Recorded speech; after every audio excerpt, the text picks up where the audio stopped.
Number 10. Doctor Strange. Dr. Stephen Strange was an accomplished and world-renowned surgeon until a tragic car accident. While he survived the crash, the nerves in his hands were severely damaged, making it impossible for him to recover well enough to return to his work as a neurosurgeon. Strange was egotistical to the point that he refused to do any other work in the medical community, attempting to use all of his funds to try and find a cure for his hands, and eventually sinking into a deep depression and alcohol addiction. Previous to his accident, it was his parents' death and the fact that he found great success early on that caused him to become materialistic in his pursuits, caring less and less for his patients and more about the acclaim and the money that he was making. Eventually, he heard of the mystical power of the Ancient One and used his last bit of money to set out to see if they might possess healing abilities strong enough to heal him. From there, he would become a reluctant, stubborn, and eventually extremely loyal and determined student, and would go on to become the new Sorcerer Supreme and magical hero known as Doctor Strange. Number 9. Iron Man. Tony Stark has led quite the privileged life, basically being born with a silver spoon in his mouth, so you might think he's got it made when it comes to superhero origins. But let's not forget what it took to get him to build and operate his Iron Man suit, and what inspired him to become a hero. Tony Stark was giving a demonstration of his technology to the military when there was an explosion. Stark was injured and taken prisoner by a terrorist who wanted to use his brilliant mind to have him create weapons for them. Shrapnel lodged into Tony Stark's chest moved ever closer to his heart, and it was the help of another brilliant prisoner, Nobel Prize winner, and physicist Ho Yinsen, whom Stark admired, that allowed Tony to survive and inspired him to build the Iron Man Mark I armor, which allowed him to escape but at the cost of Yinsen's life, and put him on the path to becoming a hero. Number 8. Rocket Raccoon. Rocket Raccoon in the Marvel Cinematic Universe alludes to his character's dark origins when he gets into an argument with the other Guardians of the Galaxy, insisting they consider him to be a joke, and revealing that there is a lifetime of pain in his past which gives him the form and personality that he has today, as a being who was heavily experimented on, being torn apart and put back together more times than he can count. Previous to this origins though, in the comics, Rocket was simply one of a group of animals given heightened intelligence and awareness by robotic beings, who sought to escape their duties of looking after mental patients in their care. Rocket was one of the animals who stepped in to take on these duties. Later on, however, even in the comics, while out exploring space, he would be abducted and taken to a place known as Lab World, where he was then studied and experimented on. Number 6. Sentry. Robert Reynolds was a drug addict who snuck into a lab and discovered the experimental Golden Sentry serum, though the backstory he'd be given in the comics within the Marvel Universe later on would be much less dark. Consuming the serum granted, Reynolds gained the power of 1,000,000 exploding suns, making him one of the most powerful superheroes ever known. Although the Sentry was a hero who was known for his Superman-like extreme level of goodness, he had a dark secret, one that was unknown even to him for a very long time. Bob Reynolds suffered from a split personality disorder, in part brought on by the villain Mastermind's manipulations, which meant that he was not only capable of immense good, but immense evil as well, as his personality split into that of the superheroic Sentry and the powerful supervillain known as the Void. When it was revealed that Bob himself was also the greatest villain on the planet, he recruited the help of his superhero friends such as Doctor Strange and Mr. Fantastic to help everyone, including Bob, forget about the Sentry, so that the Void would also never return, making Bob, for a time, the greatest hero that the world forgot. Number 5. Rorschach. Walter Kovacs was raised by a mother who mistreated him, basically resenting his very existence. This mistreatment inspired Walter to stand up to those who would hurt others. These beliefs led to Walter himself to brutally confront his own schoolyard bullies, even going so far as to blind one of them as a child. Walter became a sociopath because of how he was treated when he was younger, believing in a strict moral code and using that as his own vigilante compass to decide who should be punished and how severely. His mother was a prostitute, and when he learned of her death at the hands of her pimp, who force-fed her Drano to kill her, he only responded with one word: good. Ooh, dark. Number 4. Jessica Jones. In the Netflix Jessica Jones series, we learn that Jessica Jones became a detective and hero in essence because of the fact that she was assaulted and mind-controlled by Purple Man, who made her to do all sorts of things that she didn't want to do. In the Alias series, Jessica Jones attempts to confront her trauma, wrestling with just how much control Kilgrave actually had over her, and if it's possible that part of her motivation for all of the things he had her do could have actually come somehow from within herself. This is a common thing with victims of this type of assault. fault, wondering about how much responsibility or control you actually had in that situation, and in a sense blaming yourself for what happened to you. But beyond this, Jessica Jones's original origins, how she got her powers, actually involved a massive vehicular collision, where her entire family was killed except for her. And it's implied that she only survived because she was exposed to radioactive materials, whose containers were damaged in the accident, leaking out and interacting with Jessica. Jessica's original last name had been Campbell, and she didn't get her name Jones until she was later adopted by Alyssa Jones and her husband, after Jessica's family's death. Ugh. Actually, Jessica seems to be a bit of a cursed name in the Marvel Universe. There's a lot of Jessicas with dark origins. Number 3. Gamora. Gamora is the last surviving member of her race, known as the Zen-Huberis. They were a peaceful people who were all killed by a religious order when they resisted their attempt at dominance in the galaxy. Thanos managed to save Gamora and raised her as his daughter, turning her into his own weapon, modifying her with tech to grant her superhuman abilities. He planned on using her to defeat the villain known as Magus, who was also Thanos' enemy. While Thanos seemed to occasionally show Gamora fatherly affection, there would come a time when she would turn on him, acknowledging him as someone who had used her for his own means and denouncing her allegiance to him, seeing him for what he was, a mad tyrant and a villain who was selfish and cold-hearted, seeking only to bring death to whatever planet, galaxy, or universe he was in. Number 2. Raven. If we go back to the original New Earth continuity, Raven's origins are pretty freaking dark. Her mother was part of a cult, and when she tried to escape and leave, the members prevented her from doing so by summoning a powerful demon named Trigon. This demon then forcefully mated with her. From this, Raven was conceived. She was born Angela Roth and raised to control her emotions, to help prevent her from losing control of her demonic powers and to basically prevent her from giving into the dark side. She was sort of like a Jedi, but with a demonic heritage. When she learned of Trigon's evil plans, she attempted to stop him and sought help from the Justice League, who actually refused to help her because of her demonic heritage, prompting Raven to work harder to become a hero and putting her on a path to become one of the Teen Titans. Number 1. Spawn. Spawn was originally Albert Al Simmons, an assassin who was murdered by his friend while on a mission. He then is condemned to a life in hell, but makes a bargain to return to the land of the living so that he can see his wife one last time. However, he must agree to become a Hellspawn in order to do so.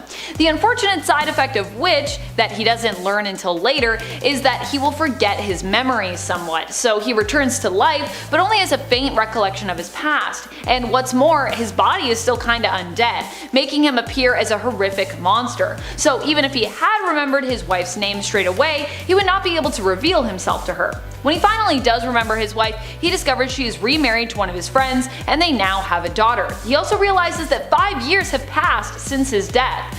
Not what he had originally expected when he made that bargain.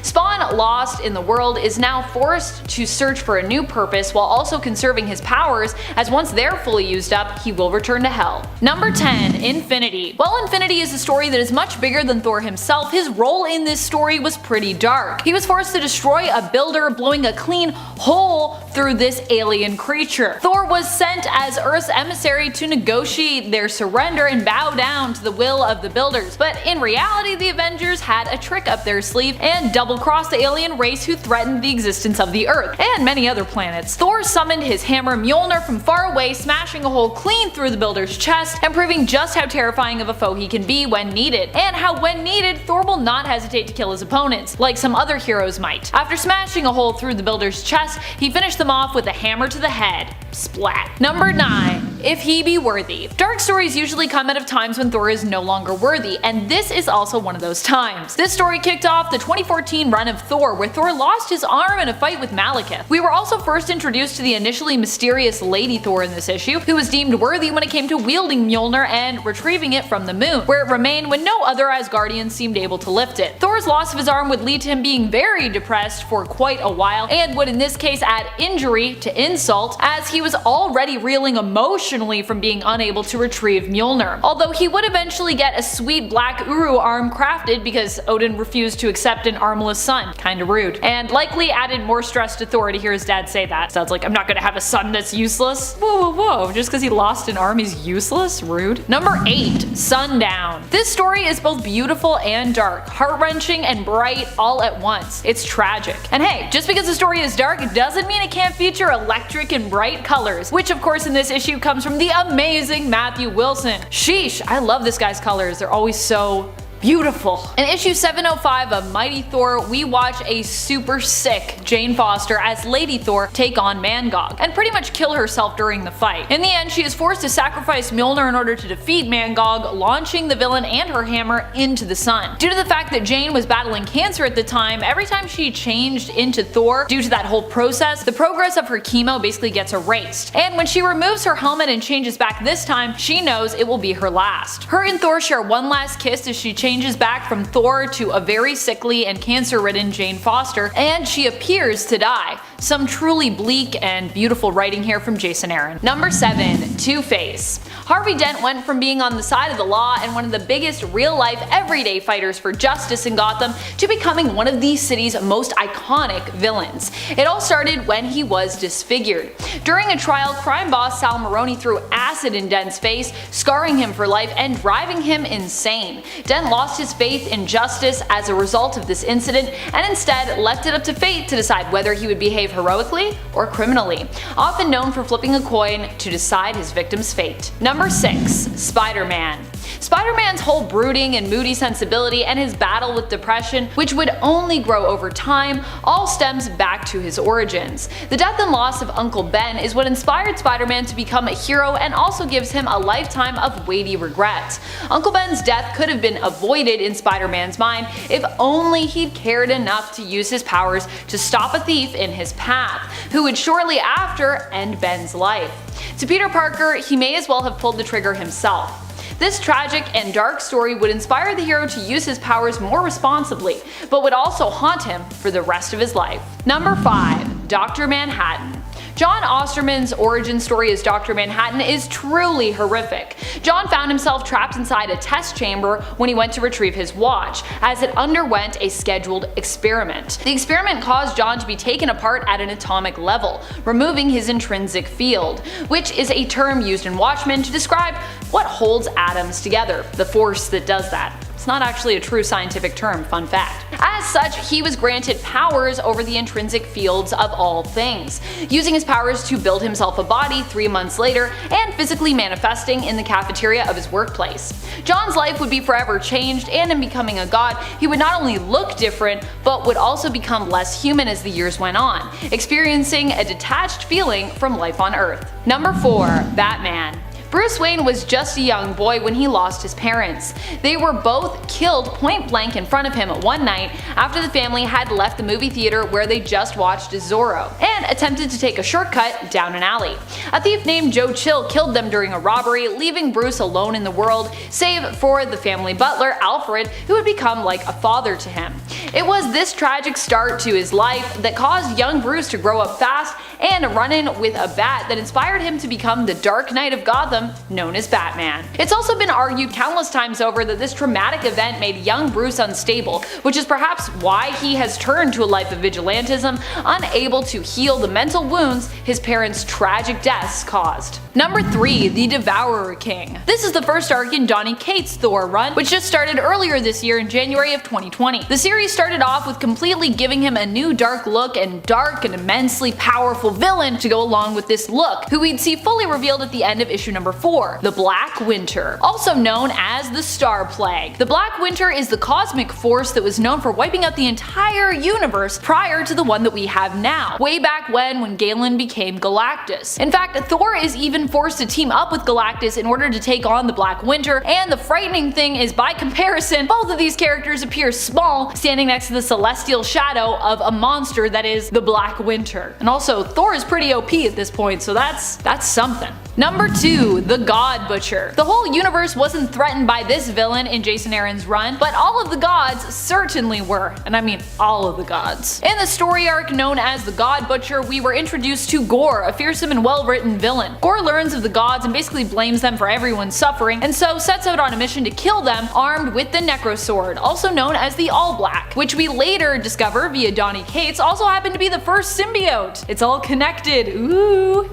which I love. Gorr at one point also threatened all of the gods' existence with his own god bomb as well, which would kill all gods across all timelines and realities. A pretty scary reality for someone like Thor. Number 1. The Mighty Thor, Lord of Asgard. Or I guess you could just call it Lord of Asgard. I think we all know what we're talking about when we say that. This story quickly becomes quite dark. Thor ends up taking over for Odin as King of Asgard after his father is killed in a battle by Surtur. In this story, we saw Thor not only command Asgard but also decide to conquer and rule over Midgard, aka Earth. Those who oppose his rule are severely punished, locked away, or killed, and Thor basically becomes a tyrant. He also marries Enchantress and has a son with her. Eventually, he realizes how awful his actions have been and how wrong he was when his son Magni, who has fallen in love with a human woman, confronts him. In the end, Thor decides the best course of action is to change the timeline so that none of this ever happened, erasing this bleak story and therefore causing it to be considered an alternate timeline in retrospect. Number 10. Swarm. If you have a fear of bees, or more specifically mutated killer bees, then you might find the story of Fritz von Meyer to be terrifying. Meyer became a sometime Spider-Man villain after his transformation into basically a horde of killer bees. He was a scientist in the employ of the German Axis forces during World War II. Not much is known of his backstory previous to that, but with unlimited funding, he set out to study poisons, toxins, and bees. Finding an apparently mutated hive of bees, he attempted to awaken their killer instincts and seize control of them. But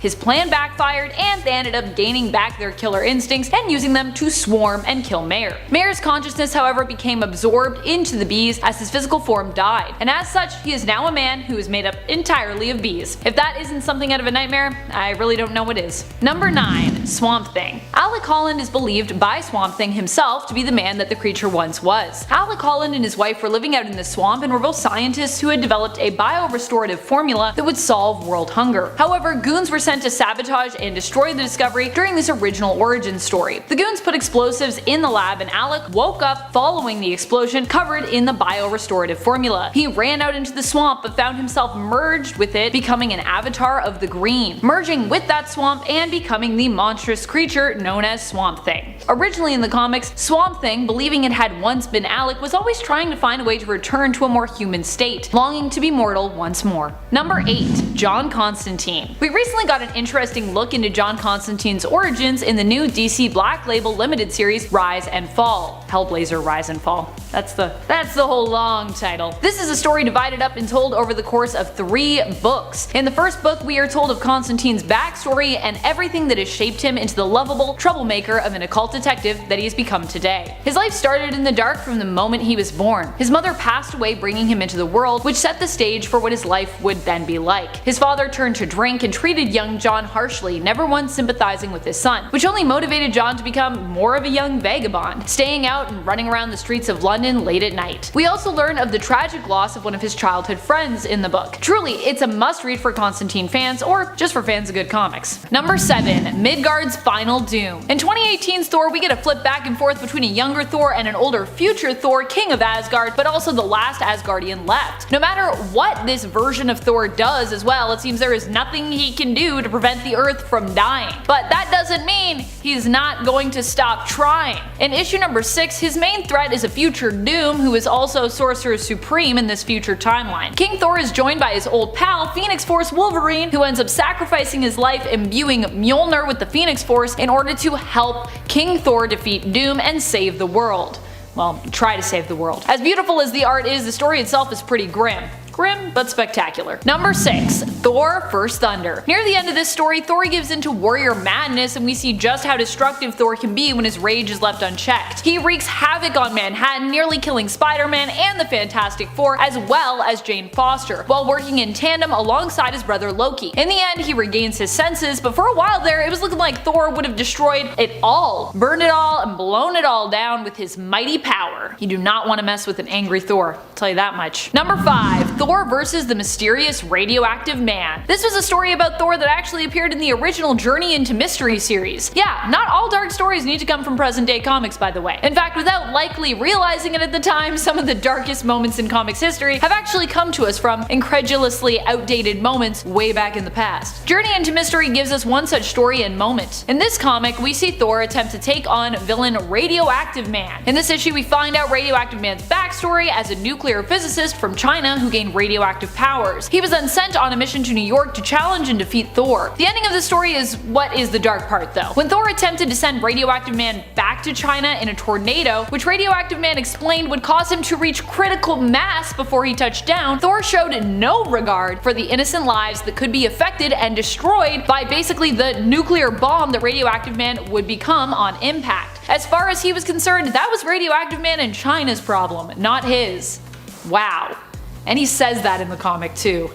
Yikes. Number 4. Ragnarok. Or at least one of. This Ragnarok story took place in 1998's Thor, starting in issue 80. It was part of the Avengers Disassembled event. Here we basically saw Thor take on a resurrected Surtur, who was brought back by Loki. Loki, what did you do? Surtur and his army took on the gods, defeating them one by one. Thor learned, however, that this was all part of a cycle and that the gods were destined to fail and be reborn, giving energy to those who sit above in shadow. In other words, the gods of the gods. The story ends with Thor disrupting this resurrection cycle by basically destroying a tapestry, but at the supposed cost of his life and the lives of his people. At the end of the series, he's believed dead by his fellow comrades and heroes, though in reality he wasn't quite dead yet, but instead was revealed to be in a slumber-like stasis, resting before returning. Number 3. Magneto. Well known for a long time in the comics by his alias Eric Magnus Lenscher, Magneto's original name and origins revealed that he grew up as a young Jewish boy during World War II named Max Eisenhardt. His family left Germany when things started to get bad, retreating to Warsaw, where they lived in the Warsaw Ghetto. Eventually, Max was taken to the extermination camp at Auschwitz after he and his family attempted to leave the Warsaw Ghetto. Following his time at Auschwitz, Max shed his original name and adopted another so that he might better fit in with his wife Magda's Romani people. When it comes to Magneto's backstory, he is no stranger to discrimination, and it is his suffering and the suffering of others that he has witnessed that has inspired him to become the villain and the sometimes hero that we know today.